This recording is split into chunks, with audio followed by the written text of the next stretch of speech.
better. But people have also provided solutions. I'm not sure. People, for example, Okay. the issue of security, Okay. where you have the federal government pardoning Boko Haram members, Okay. where you have federal government telling us that they've identified sponsors of terrorism, but no one has been prosecuted. Yeah. And people are saying, okay, for starters, grill them, let us know where the source of terrorism is. I think people have sort of provided solution. Now, if we want to take this thing one after the other and really, really deal with these things.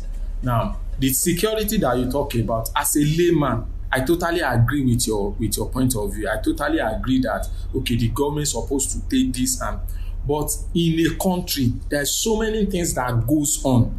I'm a father. My kids comes to me and asks me that I need breakfast, or after eating breakfast, he needs something to buy biscuit or something. That is his right. That is what I'm supposed to do as a father, right? But if I could not do that, and sometimes I may not be able to give reasons why I could not do that, but he must be able to know that beyond what he is seeing, breakfast, lunch, dinner, I'm seeing more than that. Now, when you talk about this issue of security, people have provided solution that, okay, the people of Boko Haram, you know them, go there, bomb them. Don't forget that there are so many things that is applicable to a government that is not applicable to Boko Haram. Let me give an example. A government cannot go in because you see Boko Haram in a place, they have adopted people, your citizen, and they are in a place where we are now. You know that Boko Haram is here, but you have 2 or 1 of your citizen there with them as a responsible government. Despite the fact that you know where they are and you have something to bomb them, you can't send a military something there and go and bomb them. Not because of the Boko Haram, but the consideration of your citizen that were there.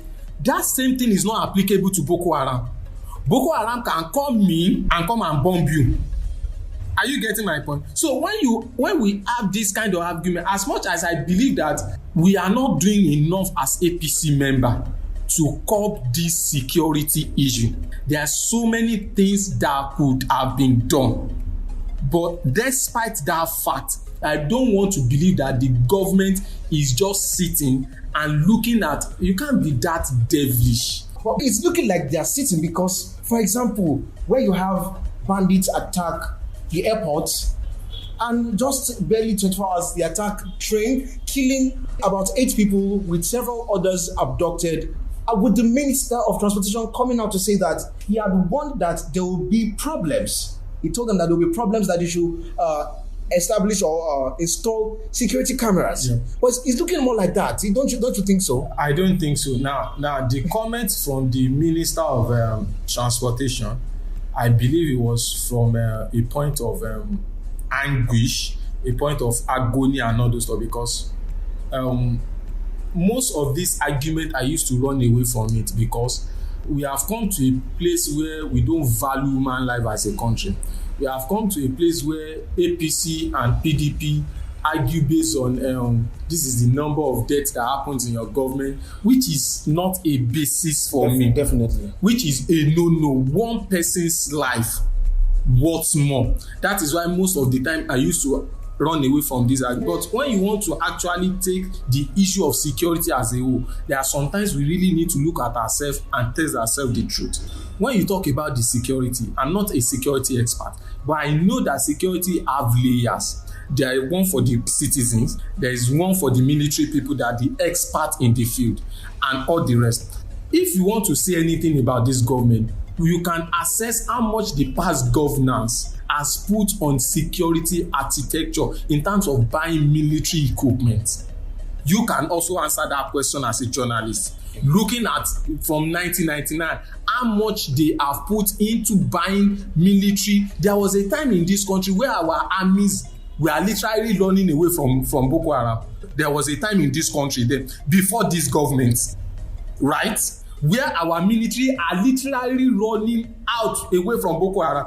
We are not talking about the citizens now. Yeah. The military that are supposed to take care of us are running away. And what was their argument? They don't have something to fight the Boko Haram. They don't have the equipment. They don't have this. They don't have that. It was in this government where a major contract for ammunition they want to go and buy it on a black market.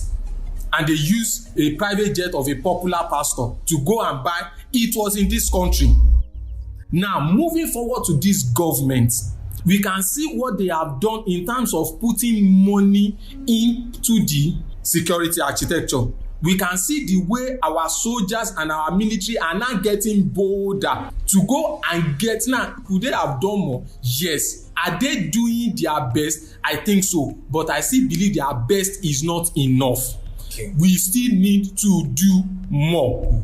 So when we start talking about this issue of security, I believe we need to come as a nation to a place where we really need to take this thing out of politics. Now, in all fairness, I believe APC played the same game in 2014, where we make a security issue as a political issue, which is not supposed to be, because security has to do with the life of the people. So after you have won the government and the people are dying, what is the essence of governance?